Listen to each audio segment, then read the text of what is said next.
Hello, everyone. Wanted to come out today and talk about conservatives, or like the Republican Party, the new, the new younger Republican Party, pretty much. The older Republican Party, that's pretty much dying. The establishment Republican Party, but the new Republican Party is actually up and coming. And it's kind of weird because the new Republican Party looks a lot to me like the old Democrat Party. Let me explain what I mean. Like, the new Republican Party is kind of like Turning Point USA is a good example. They come out and they say the things that all the everybody wants to hear. All of us more conservative types, more libertarian, oriented conservative types want to hear stuff like individualism and let's not play the partisan politics and the identity politics game. And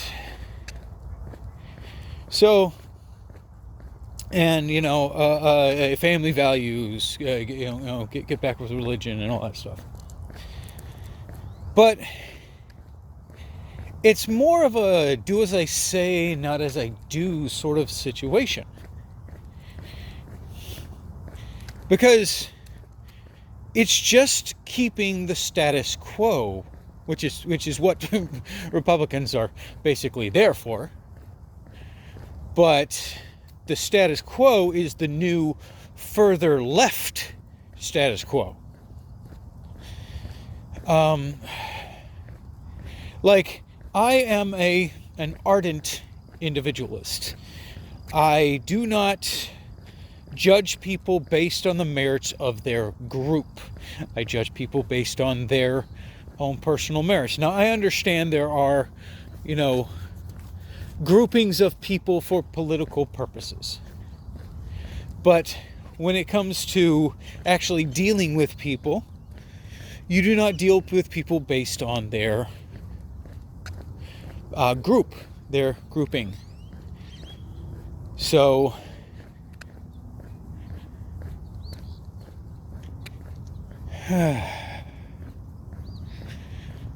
let's stick with Turning Point USA. Now, I haven't really had this problem with a lot of the other more conservative voices. I have noticed little bits of it, but not as much as with Turning Point USA. And I'll mention the others once those subjects come up. But like, identity politics for me is a big one. I hate identity politics. And Turning Point USA is one of the ones that says they don't like identity politics. And that we should not be, engaging in identity politics. And then they have a Black Leaders Summit. And they have people come to the stage. Please welcome the black female. Please welcome the black gay guy. Please welcome the black reverend. Please welcome the black cop. Which I believe the black community is an inherently conservative community. It's all about their identity. It's all about their identity group. They're not getting away from identity politics. They're using it. So it's to say the least, hypocritical. And then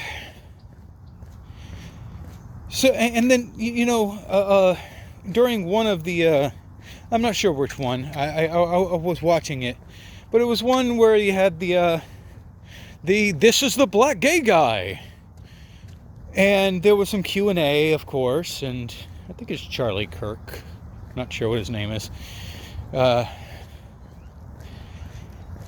they were asked a few questions by some white kids.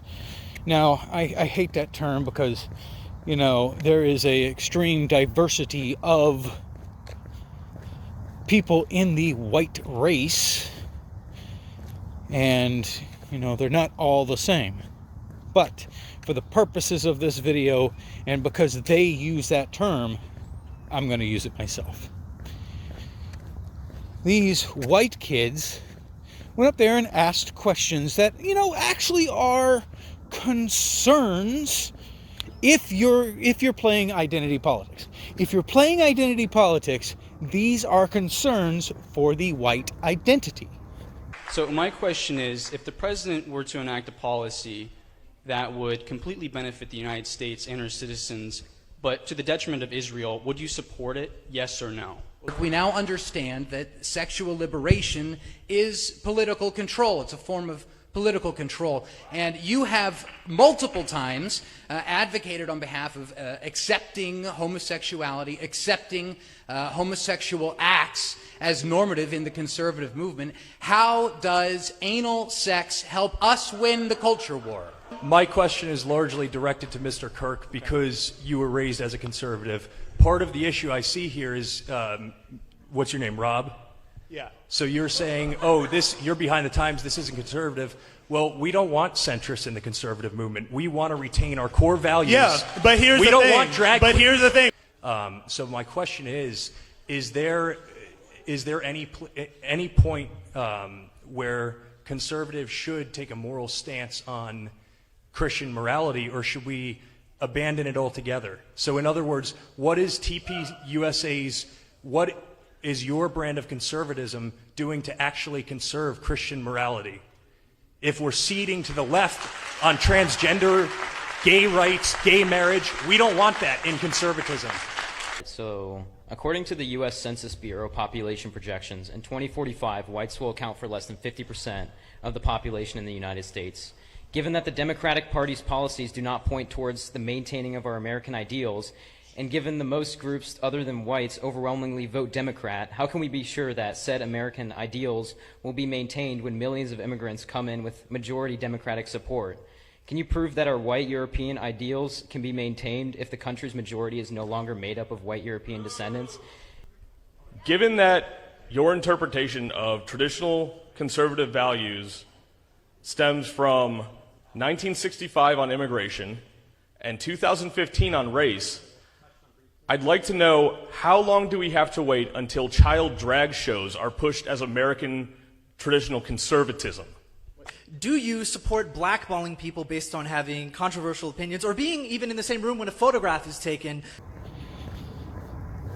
And Charlie Kirk just waved them off as racist. So I can try to rationally understand an irrational position.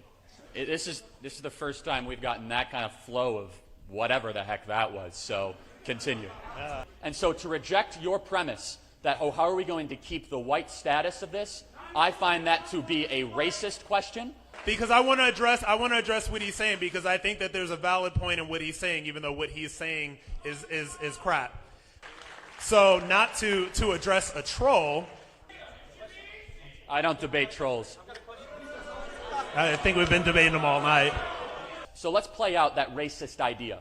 So the idea that if America somehow becomes less white, then we're going to lose our values is an inherently racist idea. Oh, well, that's just extremely racist.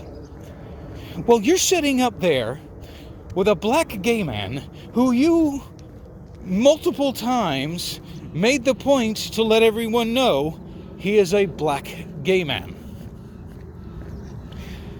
And then these white boys come up and ask you a question about the white community or something that's affecting white people, and you're like, oh, well, that's racist. Puh. Go away now, you racist white person. And that, again, is hypocritical. And now this is one of the things that I have noticed with the more mainstream conservative, I guess you would call them, guys. Ben Shapiro is a big one on this. I think now. God, I think it was, what was it, Steve King? It was a King.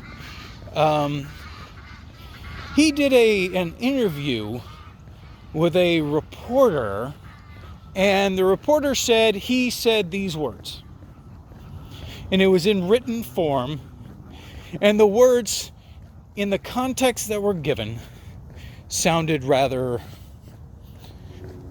on the racist side. Yeah. Give me a second.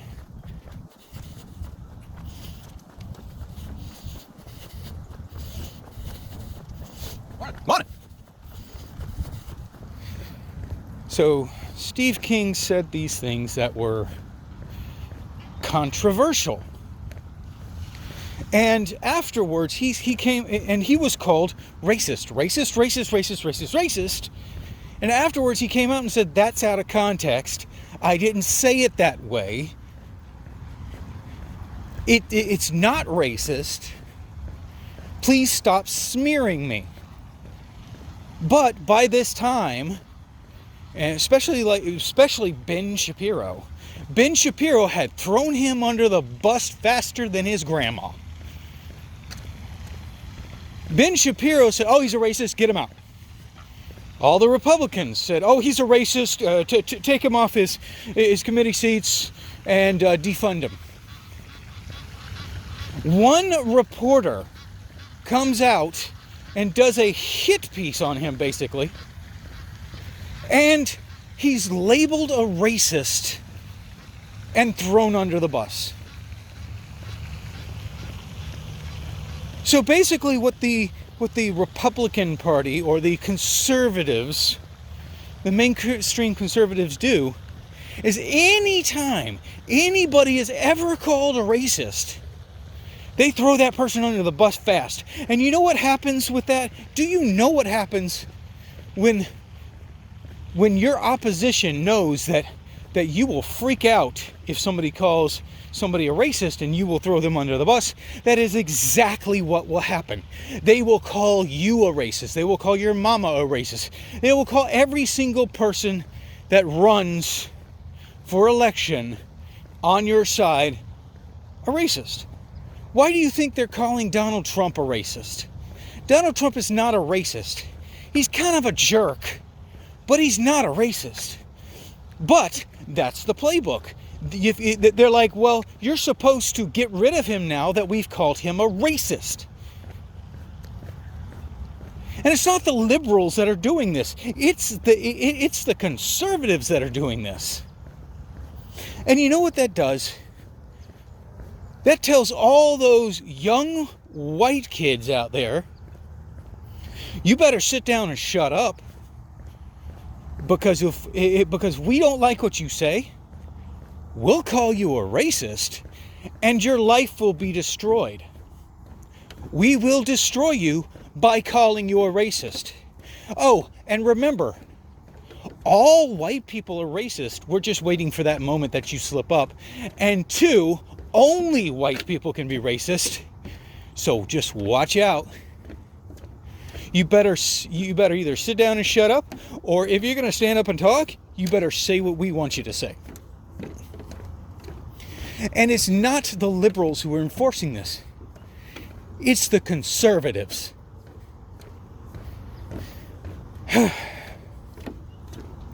And then, yeah, a little later in the Turning Point USA thing, some guys were asking some actual, concerns, bringing up some actual concerns, brought up that some concerns about like homosexuality, and brought up concerns about like transgenders or like drag queens and stuff like that. And they were just called sexist or homophobic or transphobic. Excuse me, this is what the liberals do. Why are you doing this? These guys had some actual questions. Okay, now the guy that brought up the question, I think, did it in a very a very dishonest manner. He said something like, "How is butt sex going to help the conservative cause?" And it's like, oh, come on, dude. But it's kind of something that people are thinking about. You know, we're conservatives, we're Christians, and yet, you know, you're doing this identity politics game where you want the gay people, so you're going to go out there and cater to gay people. So you're basically saying screw you to all of the Christians that are like, wait a minute, yeah, my faith not only says, but I actually kind of believe that it is that's a bad thing to live like a gay guy. This is an actual, you know, this is actually out there. You may want it not to be, but it is, and it's a concern. But then they just say, oh, that's homophobic. And they pretend as if these people don't matter, and they hand wave them off, and they just call them racist, sexist, homophobic, Islamophobic, whatever, as if they're a basket of deplorables. That's what the new Republican, that's what the new conservative movement is treating us like. That's what the conservative movement is treating what's supposed to be their constituents like a basket of deplorables. Thank you very much, Hillary. Charlie Kirk has become Hillary Clinton.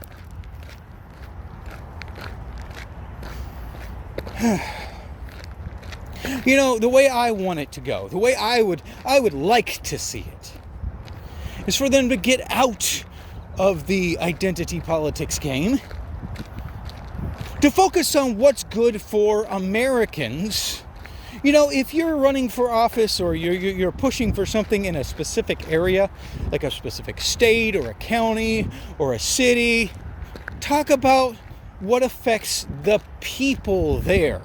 Not what affects the black community there or the Hispanic community there or the gay community there.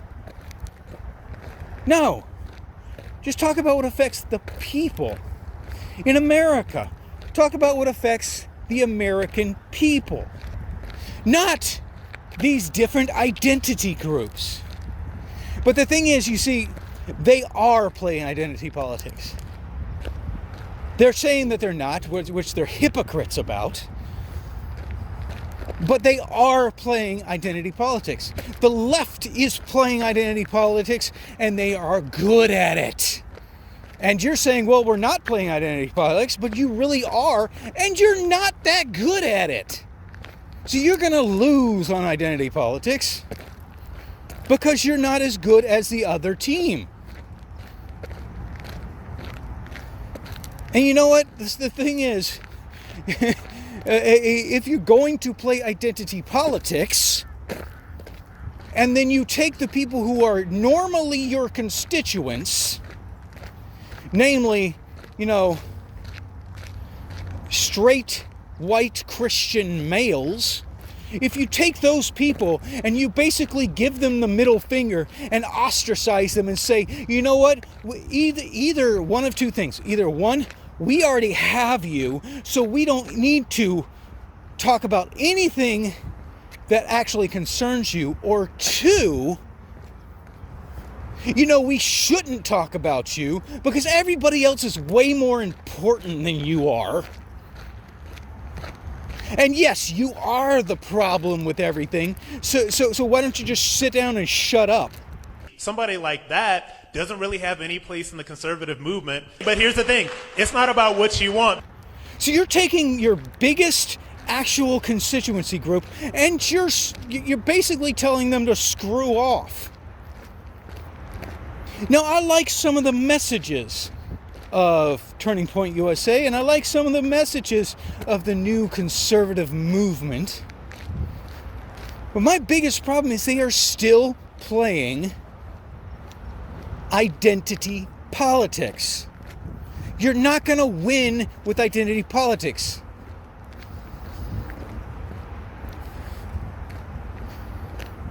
So the next time Charlie Kirk and Turning Point USA talks about, oh, well, the culture war and we need to get rid of identity politics,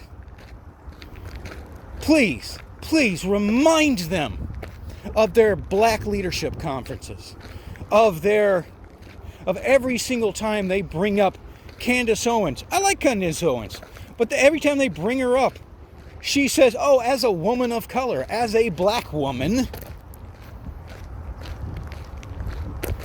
Every time, I don't know your name, dude. I actually kind of like you.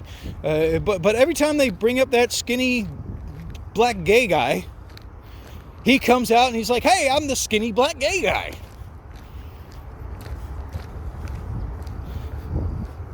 You know, I actually follow a lot of these people. Not because they are the black person, because I actually kind of like some of their ideas. Because I am an individualist, because I can look at a person as an individual and appreciate their merits as an individual. Well, about near the end of my walk, and worked myself up into a lather. If you listened, thank you for listening. If not, I guess you ain't here to hear this. But God bless you. Have a good day.